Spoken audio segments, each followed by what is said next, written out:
अच्छा भाई, बिस्मिल्लाहिर्रहमानिर्रहीम। हम आज के चैप्टर में, आज के लेक्चर में जो है वो अपने नए चैप्टर का आगाज करने जा रहे हैं, जिसका नाम है theories of covalent bond and the shapes of molecule. ठीक है। थ्योरीज ऑफ कोवलेंट बॉन्ड के अंदर हम लोग पढ़ेंगे, किन किन चीज़ों को डिस्कस करेंगे, स्टडी करेंगे।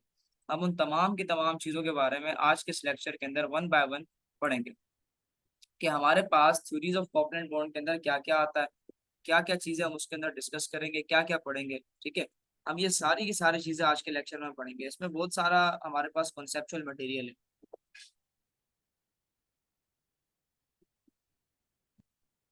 मतलब ये कि चैप्टर टोटली जो है वो आपके कॉन्सेप्ट के ऊपर बेस करता है। टोटली हमारे पास ये चैप्टर कॉन्सेप्चुअल चैप्टर है, और ये सारा का सारा आपके कॉन्सेप्ट के ऊपर बेस करेगा कि आपकी कॉन्सेप्ट कैसा है। ठीक है। तो जितने आप अपना कॉन्सेप्ट इसके अंदर जो है बिल्ड करने की कोशिश करेंगे इस चैप्टर में, और उम्मीद करता हूँ कि इंशाल्लाह चैप्टर आपके लिए आसान ही होगा। सही है। चलें, हम अपने लेक्चर की तरफ बढ़ते हैं। और हमारे लेक्चर के अंदर सबसे पहला जो थ्योरीज ऑफ कोवलेंट बॉन्ड है, आपको सबसे पहली चीज कोवलेंट बॉन्ड के बारे में पता होगी कि कोवलेंट बॉन्ड होता क्या है। कोवलेंट बॉन्ड हम लोगों ने स्टार्टिंग से पढ़ते हुए आए छोटी क्लासेस से कि कोवलेंट बॉन्ड हम लोग कहते हैं कि हमारे पास कोवलेंट बॉन्ड बनता कैसे। तो हमने पढ़ा था कि कोवलेंट बॉन्ड हमारे पास शेयरिंग से बनता है। इससे बनता है, इलेक्ट्रॉन की शेयरिंग से बनता है। यही हम लोगों ने डिस्कस किया था कि जब इलेक्ट्रॉन आपस में क्या करते हैं, शेयरिंग करते हैं। शेयरिंग करते हैं, इलेक्ट्रॉन शेयरिंग से जो है वो हमारे पास क्या बनता है, कोवलेंट बॉन्ड बनता है। यही हम लोग जो है वो अपनी प्रीवियस क्लासेस के अंदर कोवलेंट बॉन्ड के बारे में पढ़ते हुए हैं। ठीक है। अब हम लोग इस चैप्टर में कोवलेंट बॉन्ड से रिलेटेड थ्योरीज को पढ़ेंगे कि हमारे पास कौन कौन सी ऐसी थ्योरीज हैं जो जिसने कोवलेंट बॉन्ड को डिफाइन किया था। तो सबसे पहले हम लोग चले पढ़ते हैं। सबसे पहला जो हमारे पास थ्योरी आती है कोवलेंट बॉन्ड के हवाले से, वो हमारे पास आती है बेटा कि वैलेंस बॉन्ड थ्योरी। इसको हम लोग नाम देते हैं वैलेंस बॉन्ड थ्योरी का। सही है। वैलेंस बॉन्ड थ्योरी का नाम देते हैं। अब ये वैलेंस बॉन्ड थ्योरी क्या है, जरा हम उसको देख लेते हैं। तो वैलेंस बॉन्ड थ्योरी दरअसल बेटा हमारे पास इसकी शॉर्ट फॉर्म होती है वीबीटी। वीबीटी, सही है। इसको हम लोग शॉर्ट फॉर्म में वीबीटी पढ़ते हैं। अब इसके अंदर हमारे पास क्या डिफाइन किया गया, हम उसको देखते हैं। सबसे पहले वन बाय वन हम लोग इसके बारे में पढ़ते हैं। दो साइंटिस्ट थे, उन्होंने वैलेंस बॉन्ड थ्योरी दी थी। एक का नाम था लंदन और एक का नाम था हिटलर। ये दो साइंटिस्ट थे जिन्होंने 1927 के अंदर ये थ्योरी आपके पास पेश की थी। और इसके अंदर इन्होंने क्या डिफाइन किया था, मैं आपको बताता हूँ। सबसे पहला पॉइंट ये था कि हमारे पास जो कोवलेंट बॉन्ड है वो कैसे बनता है। तो वो कहते हैं कि कोवलेंट बॉन्ड हमारे पास बनता है, हमारे पास जो हाफ फिल ऑर्बिटल्स होते हैं उनके कंबाइन होने से, उनके मिलने से, उनके आपस में मिलने से हमारे पास क्या होता है, हमारे पास कोवलेंट बॉन्ड बनता है। अब ये पहले पॉइंट में क्या डिफाइन करना चाह रहे हैं हम उसकी बात करते हैं। भाई देखो, पहले वो यहाँ पर कहना क्या चाह रहे हैं वो हमें यहाँ पर मैं लिख के आपको डिफाइन करवा, यहाँ पर लिख लेता हूँ पहला पॉइंट इसका, कि हमारे पास क्या कह रहा था वो कह रहा था कोवलेंट बॉन्ड is formed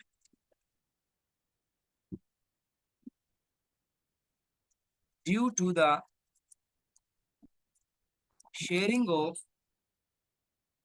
या शेयरिंग से बेस्ट वर्ड यहाँ पर इन्होंने इस्तेमाल किया हुआ है, ड्यू टू द ओवरलैप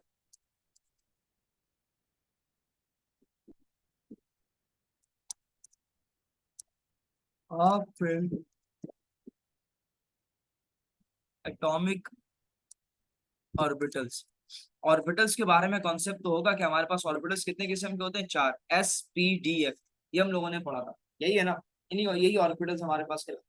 अब यहाँ पर इन्होंने क्या कहा है, अब यहाँ पर वर्ड इन्होंने क्या इस्तेमाल किया है, ओवरलैप का वर्ड इस्तेमाल किया है। अब ओवरलैप का क्या मतलब होता है, ओवरलैप का मतलब होता है किसी भी दो चीजों का आपस में कंबाइन होना या टकराना। ये कहलाती है ओवरलैपिंग। ये क्या कहलाती है, ओवरलैपिंग कहलाती है। ठीक है। अब हमारे पास क्या चीजें आपस में टकरा रही है, हाफ फिल्ड एटॉमिक ऑर्बिटल्स आपस में टकरा रहे हैं। क्या टकरा रहे हैं, हाफ फिल्ड एटॉमिक ऑर्बिटल्स आपस में क्या कर रहे हैं भाई, ओवरलैप कर रहे हैं, आपस में मिल रहे हैं। मतलब हाफ फील्ड का ये मतलब होता है, आपने बेटा एक बात याद रखिएगा, एक हमारे पास लो आता है, लो ऑफ ऑक्टेट।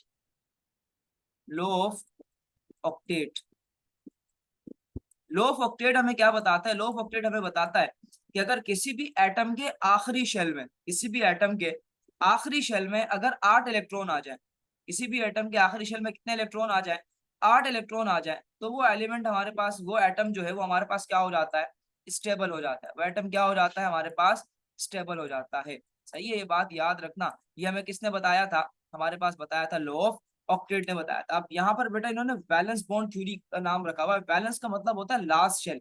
क्या है वैलेंस का, क्या मतलब होता है, लास्ट शेल। ये बात याद रखना बेटा, ठीक है। हमारे पास ना जो लास्ट शेल होता है, आखिरी किसी भी, जैसे मिसाल के तौर पे मैं क्लोरीन की एग्जांपल ले रहा हूँ। क्लोरीन का एटॉमिक नंबर क्या होता है, 17। सही है भाई। अब मैं अगर इसका स्ट्रक्चर बनाऊंगा, तो स्ट्रक्चर इसका कैसे बनेगा कि मेरे पास पहले शेल में कितने इलेक्ट्रॉन आते हैं, पहला शेल होता है के। मैं शेल की बात कर रहा हूँ, सब शेल की बात नहीं कर रहा। पहले शेल में कितने आते हैं, 2 इलेक्ट्रॉन आते हैं, तो मैंने यहाँ पर 2 इलेक्ट्रॉन डाल दिए। ऐसा ही है। फिर दूसरा शेल बना रहा हूँ, दूसरा शेल होता है एल। एल शेल में आते हैं 8 इलेक्ट्रॉन। कितने आते हैं, 8। या 1 2 3 4 5 6 7 8। ठीक है, 17 थे, 17 में से मैंने कितने फिल कर दिए, 10। 8 इस शेल में और 2 दूसरे वाले जो हमारे पास शेल था उसके अंदर। ठीक है भाई, कितने हो गए मेरे पास बेटा, मेरे पास हो गए, मेरे पास 10 हो गए। ठीक है भाई। अच्छा, अब हमारे पास क्या है, एक मिनट बेटा। अच्छा, ये तो मेरे पास एल शेल था जिसमें कितने इलेक्ट्रॉन आ रहे थे, 8 इलेक्ट्रॉन आ रहे थे। अगला शेल आता है एम, तीसरा शेल हमारे पास होता है एम। ठीक है भाई, एम शेल है मेरे पास। एम शेल के अंदर देखते हैं यहाँ पर, इसमें कितने बच गए, 7 पीछे बच गए ना। तो ये मेरे पास हो गया 1 2 3 4 5 6 7।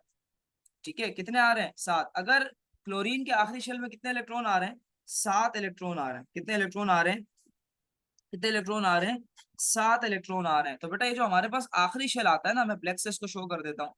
जो मेरे पास ये लास्ट आपके पास शेल आ रहा है, ये जो लास्ट हमारे पास शेल आ रहा है, या लास्ट जो ऑर्बिट आ रहा है, ठीक है, जिसपे मैंने सर्कल किया है आखिरी, जिसमें हमारे पास ये पूरा स्ट्रक्चर कंप्लीट हो रहा है, इसके अंदर हमारे पास इस शेल को हम लोग कहते हैं लास्ट शेल। और लास्ट शेल का ही दूसरा नाम होता है वैलेंस शेल। लास्ट शेल का क्या नाम होता है, वैलेंस शेल। ठीक है।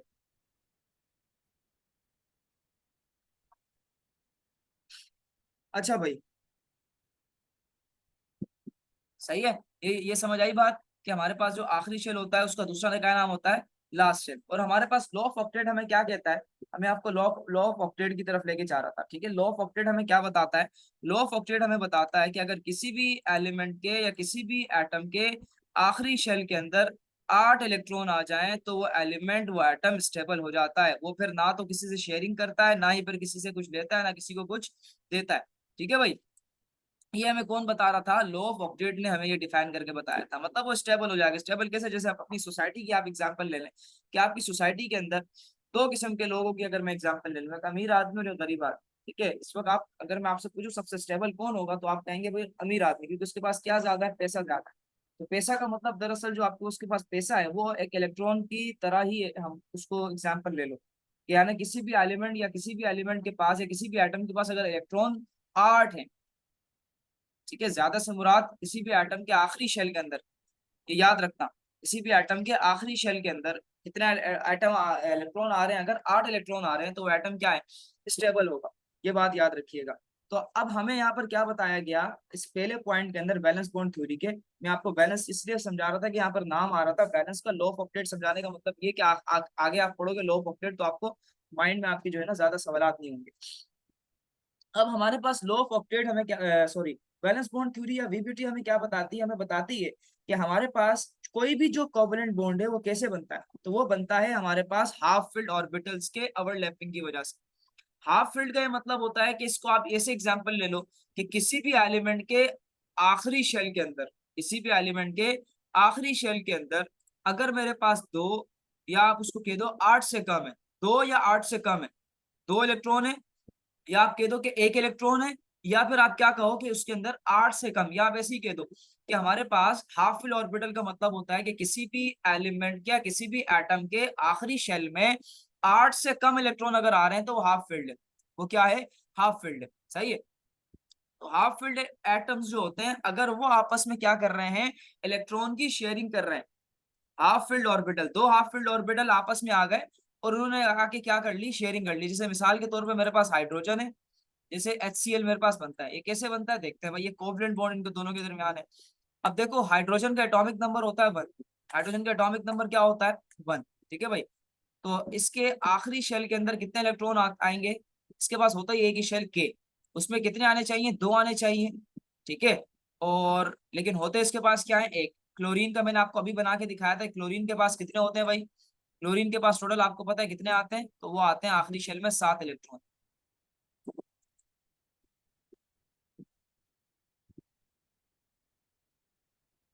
ठीक है।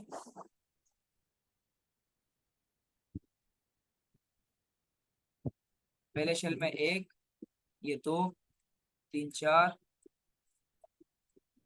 4, 6, 8, 8 2 कितने हो गए, ये 8, और ये तो 10, और ये 11, ये 12, ये 13, 14, 15, ये 16, ये गोल गोल जो बना रहा हूँ ये इलेक्ट्रॉन है, सही है। अब मैंने आपको क्या बताया था कि किसी भी एटम के आखिरी शेल के अंदर कितने इलेक्ट्रॉन आने चाहिए, 8 इलेक्ट्रॉन आने चाहिए, तो तब जाके वो क्या होगा, स्टेबल होगा। याद रखना बेटा, लॉ ऑफ ऑक्टेट हाइड्रोजन के लिए नहीं लगता। हाइड्रोजन के लिए जो लॉ लगता है उसका नाम होता है लॉ ऑफ डुप्लेट। क्या नाम होता है, लॉ ऑफ डुप्लेट। डुप्लेट का मतलब होता है दो, डुप्लेट का क्या मतलब होता है, दो। तो हाइड्रोजन के लिए जो लॉ अप्लाई होता है वो लॉ ऑफ डुप्लेट होता है। तो लॉ ऑफ डुप्लेट हमें बताता है कि अगर किसी के आखिरी शेल के अंदर 2 इलेक्ट्रॉन आ जाएं, किसी भी एलिमेंट के आखिरी शेल के अंदर कितने आ जाएं, 2 इलेक्ट्रॉन आ जाए, तो वो एलिमेंट स्टेबल हो जाता है। और ये जस्ट और सिर्फ एप्लीकेबल है किसके लिए, हाइड्रोजन के लिए हम लोग बात करते हैं। कि क्योंकि हाइड्रोजन के पास होता ही क्या है बेटा, उसके आखिरी शेल में एक ही होता है, ठीक है, उसका एटॉमिक नंबर 1 होता है। तो हम उस 1, उसके पास मतलब एटॉमिक नंबर 1 का मतलब उसके पास इलेक्ट्रॉन कितने हैं, एक ही इलेक्ट्रॉन है उसके पास। तो वो हाइड्रोजन का के होता है, एक शेल होता है, उसका नाम होता है के, ठीक है भाई, के शेल होता है। तो उसको क्या करना होता है, अपना पूरा का पूरा डुप्लेट क्या करना होता है, कंप्लीट करना होता है, यानी इसको एक और चाहिए, क्योंकि के में कितने आते हैं, 2 आते हैं। तो अब हाइड्रोजन क्या करेगा भाई, हाइड्रोजन क्या करेगा, हाइड्रोजन किसी ऐसे बंदे को ढूंढेगा जो क्या करे, उसको एक और इलेक्ट्रॉन दे दे और उसका डुप्लेट क्या कर दे, कंप्लीट कर दे। तो उसका सामना हो जाता है क्लोरीन के साथ। जब उसका सामना क्लोरीन के साथ होता है तो क्लोरीन को भी एक इलेक्ट्रॉन की कमी होती है, क्योंकि क्लोरीन के आखिरी शेल में कितने आ रहे होते हैं, 7। अगर क्लोरीन को स्टेबल होना है तो उसको अपने कितने पूरे करने पड़ेंगे, 8 इलेक्ट्रॉन पूरे करने पड़ेंगे, ठीक है भाई। तो अब क्या होता है, हाइड्रोजन और क्लोरीन क्या करते हैं, एक दूसरे के करीब आते हैं, और यहाँ पर आकर हाइड्रोजन भी अपना एक इलेक्ट्रॉन उतारता है, और क्लोरीन के पास जो अकेला इलेक्ट्रॉन होता है वो भी अपना क्या करता है, एक इलेक्ट्रॉन यहाँ पर उतारता है। तो ये कितने इलेक्ट्रॉन हो गए टोटल, 2 इलेक्ट्रॉन हो गए। कितने इलेक्ट्रॉन हो गए, 2 इलेक्ट्रॉन हो गए, सही है भाई। अब यही 2 इलेक्ट्रॉन इस हाइड्रोजन के गिर्द भी चक्कर लगाएंगे। अब यहां से एक हट गया था ना, तो पीछे कितने रह गए थे, 6 रह गए थे ना। अब यही 2 इलेक्ट्रॉन कहाँ चक्कर लगाएंगे, इस क्लोरीन के गिर्द भी क्या करेंगे, रिवॉल्व करेंगे, चक्कर लगाएंगे।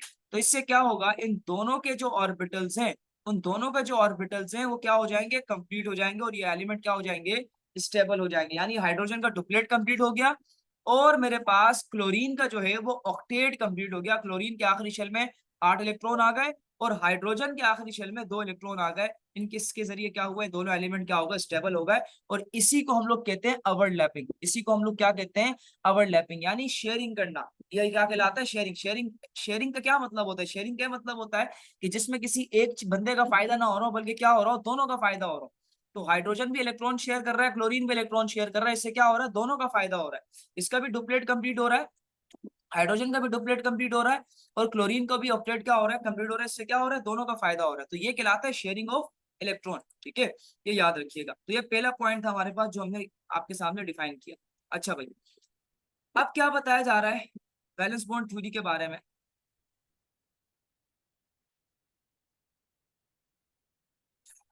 अब वैलेंस बॉन्ड थ्योरी के बारे में दूसरा पॉइंट।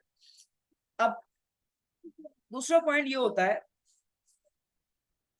कि मैं लिख देता हूं ताकि आपको समझ आ सके। सेकंड पॉइंट हमें बताता है कि हमारे पास the electron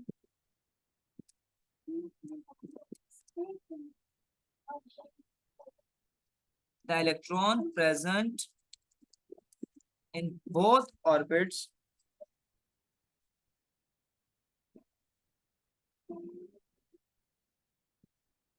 both both overlapped orbitals should be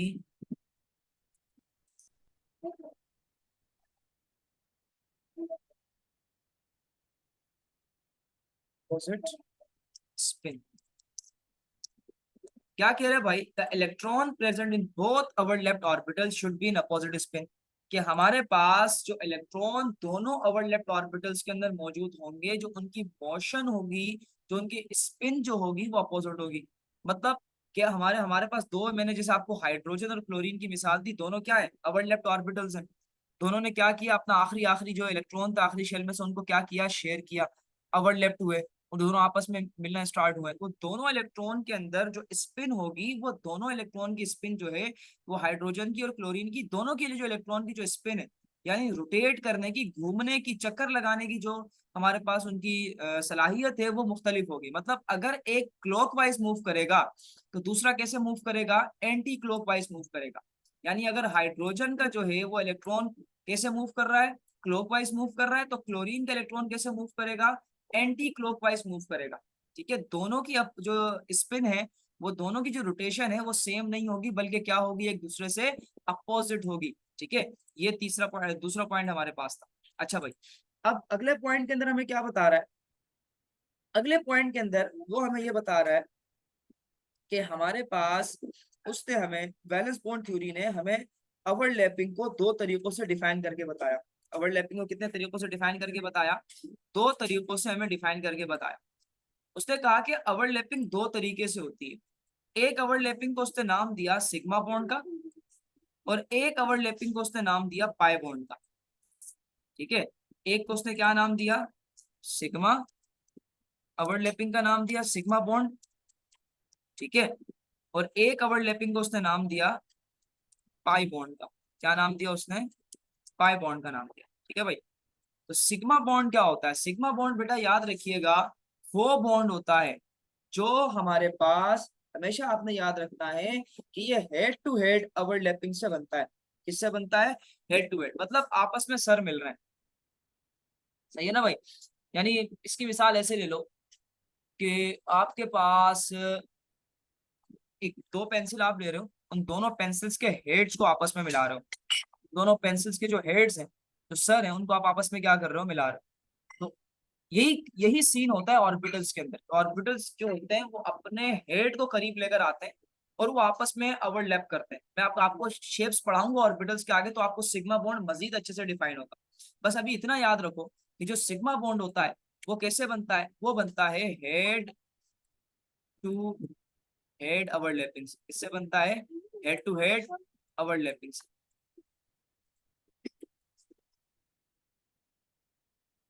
ठीक है, और पाई बॉन्ड कैसे बनता है, पाई बॉन्ड बनता है side side by side overlapping, side by side,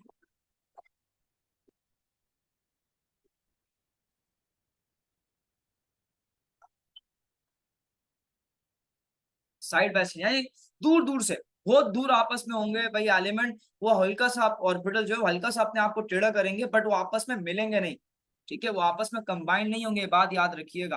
मतलब दूर से होंगे, वो दूर दूर होंगे बिल्कुल। ठीक है ना, ये बात याद रखनी है, वो बिल्कुल एक दूसरे के करीब नहीं होंगे, बल्कि क्या होंगे, एक दूसरे से दूर होंगे। तो ये साइड बाय साइड ओवरलैपिंग कहलाती है, दूर दूर से। मतलब एक जो है ना, कहीं खड़ा हुआ है, दूसरा कहीं खड़ा हुआ है, तो दूर से खाली हल्का सा एक दूसरे को टेढ़ा कर दिया और आपस में थोड़ी बहुत अट्रैक्शन होती है। जैसे आप एक मैग्नेट को जो है वो क्या करें, सिग्मा बॉन्ड की एग्जांपल ऐसे ले रहे हैं कि आपने एक मैग्नेट मैग्नेट लिया और उसको आपने मेटल के साथ चिपका दिया। सिग्मा, आपने एक मैग्नेट लिया और मैग्नेट को आपने क्या किया, इसके साथ चिपका दिया, जाके मेटल के साथ डायरेक्टली चिपका दिया, ये बन गया सिग्मा बॉन्ड। ठीक है भाई, और पाई बॉन्ड क्या होता है, उसी मैग्नेट को तुम हल्का सा करीब लेके जाओ, किसके, मेटल के करीब लेके जाओ, हल्का सा मेटल के करीब लेकर जाओ, हल्का सा मेटल के क्या करो, करीब लेके जाओ उसको, तो क्या होगा, हल्की फुल्की अट्रैक्शन होगी। वो मेटल उसको खींच रहा होगा, बट आप उसको जाने मत दो, हल्का फुल्का क्या होगा, वहां पर अट्रैक्शन पैदा होगी। तो वहां पर वो जो हल्की फुल्की अट्रैक्शन पैदा होती है उसको हम लोग कहते हैं पाई बॉन्ड। लेकिन जो आप कंप्लीटली आप ओवरलैप कर रहे हो, कंप्लीटली जाके आपने अपने मैग्नेट को है वो क्या कर लिया, मेटल के साथ चिपका दिया, तो हमारे पास क्या बन जाता है, सिग्मा बॉन्ड बन जाता है। याद रखिएगा बेटा, सिग्मा बॉन्ड जो होता है वो स्ट्रॉन्गेस्ट होता है, स्ट्रॉन्ग बॉन्ड होता है। क्या होता है, स्ट्रॉन्ग बॉन्ड होता है। ठीक है। और जो पाई बॉन्ड होता है वो क्या होता है हमारे पास, वो हमारे पास होता है वीक बॉन्ड। कैसा होता है? वीक बॉन्ड होता है। सिग्मा को हम लोग पता है कैसे रिप्रेजेंट करते हैं? सिग्मा को हम लोग रिप्रेजेंट करते हैं, ये साइन से, ये सिंबल है सिग्मा का। ठीक है, मेरे से सही बन नहीं रहा यहाँ पर। ठीक है भाई, प्रॉपर मेरे पास है नहीं, मैं माउस से इसको चला रहा हूँ, मसला ये। ठीक है भाई, तो इस वे के अंदर हम लोग सिग्मा को शो करते हैं। और जो मेरे पास पाई बॉन्ड होता है, पाई का तो एक ही सिंबल है, ये पाई का सिंबल होता है ये। ठीक है भाई, ये पाई का सिंबल है। ठीक है भाई, हम इसको इससे शो करते हैं, तो आपके पास 3 पॉइंट हो गए इसके। तो ये हमारे पास क्या था बेटा? Valence bond theory. ठीक है भाई, तो आए हम लोग सिग्मा बॉन्ड को मजीद डिटेल से पढ़ते हैं कि सिग्मा बॉन्ड के अंदर और क्या क्या चीजें होती हैं। सही है, यहाँ तक क्लियर है? अगर यहाँ तक कोई क्वेश्चन है तो पूछो।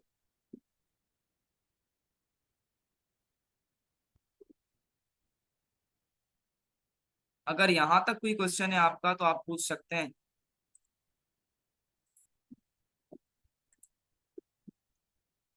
चलो, अब पढ़ते हैं हम लोग बेटा मजीद डिटेल से किसको? सिग्मा बॉन्ड को थोड़ा डिटेल से पढ़ते हैं। ठीक है, अब मैं आपको ऑर्बिटल्स की शेप्स बताऊंगा ताकि आपके लिए चीजें इजी होती रहें। सिग्मा बॉन्ड क्या होता है? अभी आपने पढ़ लिया कि भाई क्या होता है, हेड टू हेड ओवरलैपिंग होती है उसके अंदर। सही है भाई, यानी मैंने आपको मैग्नेट की और मेटल की एग्जांपल दी कि डायरेक्ट तुमने जाके मैग्नेट को क्या कर दिया? मेटल के साथ जाके चिपका दिया। सही है भाई। अच्छा, अब हमारे पास सिग्मा बॉन्ड के अंदर सबसे पहले जो ओवरलैपिंग आती है वो आती है एस एस ओवरलैपिंग। क्या आती है? आपने पढ़ा था ना, ऑर्बिटल्स कितने होते हैं मेरे पास? 4 किस्म के, एस, पी, डी और एफ, ये 4 होते हैं। तो ये मेरे पास जो है ना, दो ऑर्बिटल्स के दरमियान ओवरलैपिंग हो रही है, एस एस के दरमियान ओवरलैपिंग हो रही है। ठीक है, तो ये क्या होगा भाई? ओवरलैपिंग। सही है। एस एस ओवरलैपिंग का क्या मतलब है? तो एस एस ओवरलैपिंग का ये मतलब होगा बेटा कि मेरे पास दरअसल एस एस ओवरलैपिंग हम लोग कहते हैं कि जिसके अंदर हमारे पास दो एस आपस में क्या होंगे? कंबाइन होंगे।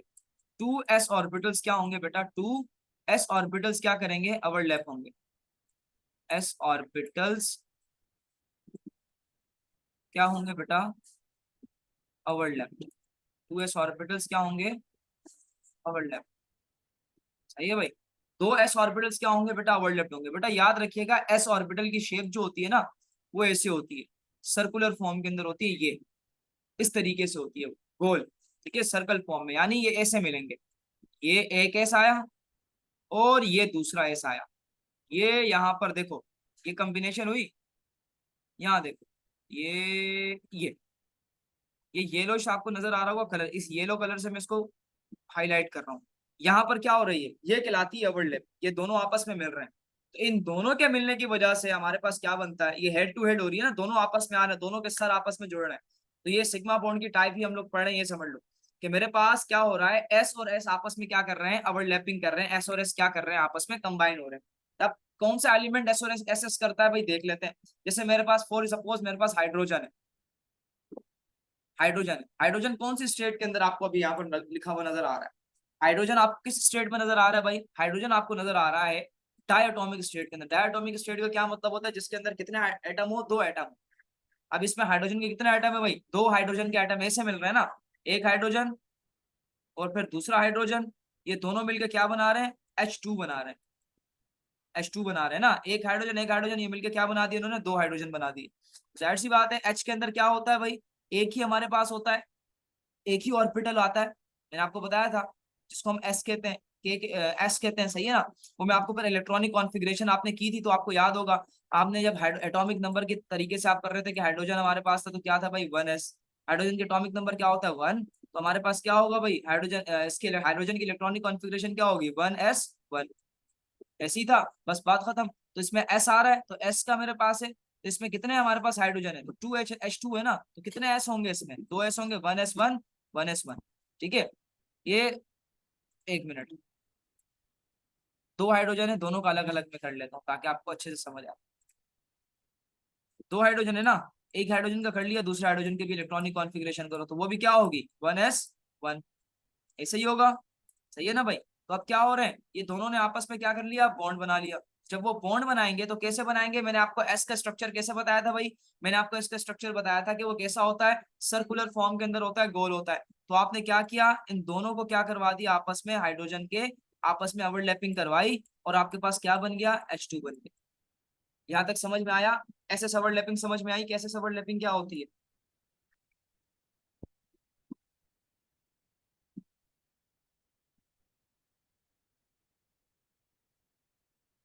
एस एस ओवरलैपिंग समझ में आई आपको?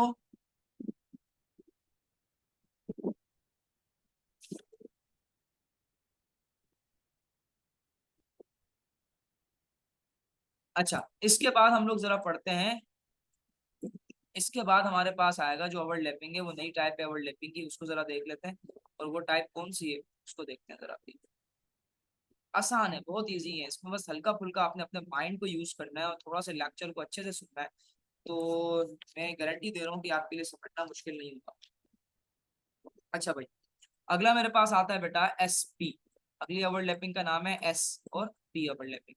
यानी इसमें क्या होगा, वन एस होगा, वन एस ऑर्बिटल होगा, एंड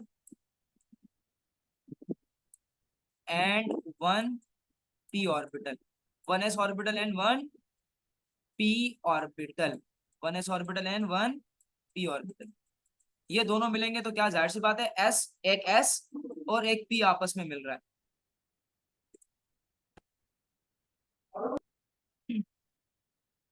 अच्छा भाई, क्या पढ़ रहे थे हम लोग, ये देख रहे थे कि भाई हमारे पास क्या था कि एस और पी ओवरलैपिंग हम लोग डिस्कस कर रहे थे। उसमें क्या था, एस और पी ओवरलैपिंग के अंदर क्या था, एस और पी ओवरलैपिंग में हमारे पास क्या था कि एक एस था और एक मेरे पास क्या था, पी ऑर्बिटल था। एक एस और एक क्या था मेरे पास, पी ऑर्बिटल था। यही पढ़ रहे थे ना हम लोग भाई। अच्छा, जब एक एस और एक पी ऑर्बिटल आपस में क्या करते हैं, ओवरलैप करते हैं, तो हमारे पास क्या बनता है, एस पी। हमने ये तो देख लिया कि मेरे पास एस की शेप कैसे होती है, सर्कुलर। पी की कैसे होती है, पी की हमारे पास बेटा याद रखना डम्पल शेप होती है। कैसी होती है, डम्पल शेप होती है। डम्पल शेप कैसे, ये पी का स्ट्रक्चर है, ठीक है क्लियर। ये पी का हमारे पास स्ट्रक्चर है। यानी ऐसे आसान अल्फाज में अगर मैं इधर बना के आपको दिखाऊं तो ये कैसे होगा, ये मेरे पास इस तरीके से होगा। ये आपस ये हुआ, ये बना, और ये इसके सर के ऊपर मैंने सर्कुलर फॉर्म बनाया। इसका मतलब ये कि इसके साथ क्या जुड़ा हुआ है, ये पी एस जुड़ा हुआ है। एस और पी आपस में मिल गए और उन्होंने मिलकर क्या बना दिया, एस पी ओवरलैपिंग बना दी। ठीक है भाई, यहाँ तक समझ आया, क्लियर है? यहाँ पे कोई क्वेश्चन?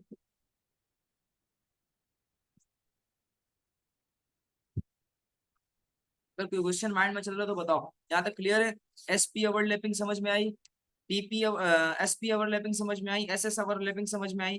कोई सवाल माइंड में चल रहा है आपके?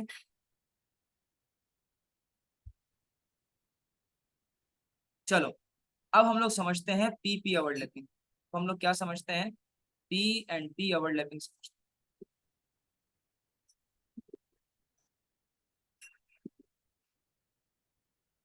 पी पी ओवरलैपिंग किसे कहते हैं? पी पी ओवरलैपिंग का मतलब होता है one P sorry, two P orbitals आपस में मिलेंगे। क्या मिलेंगे, टू पी ऑर्बिटल्स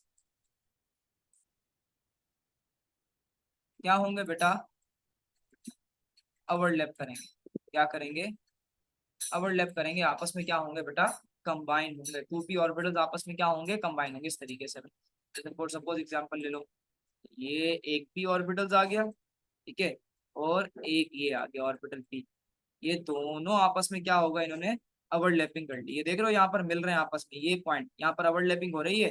तो ये दो पी आपस में ओवरलैप हो गए, और इन्हीं दो पी के आपस में ओवरलैपिंग को हम लोग क्या नाम देते हैं, टी पी ओवरलैपिंग का नाम देते हैं। ठीक है बेटा, चलें यहाँ तक रखते हैं, बाकी इंशाल्लाह हम लोग नेक्स्ट लेक्चर में डिस्कस करेंगे।